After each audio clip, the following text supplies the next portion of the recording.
I'll give you a moment to look it over because I see people squinting. But buckets have a plate, a position. So you see they're initialized with a position, and they can move. That's pretty much all they can do yet, for the sake of our sake of our first use case. So funny thing, notice I switched it to move and passed it a parameter. I left the diagram that said move left and move right up to show you that even though I started sketching out some stuff before I did it, I'm still test driving my design, right? And the implementation is really simple. There's the bucket, it's got a position. Hey, every time you move it, it updates.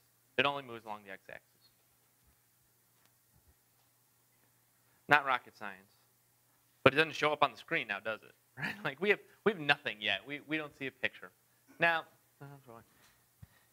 in the past, I've solved this. Now, if solved this with observers, and you've probably solved it with observers as well, on say dialog boxes or other UI intensive things. You got something over on this part of the screen that needs to change, result of the state over here on this side.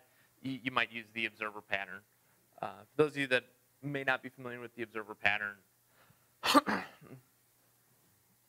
simplest way to explain it is just that the object that's being observed notifies observers. It doesn't know or care who the observers are.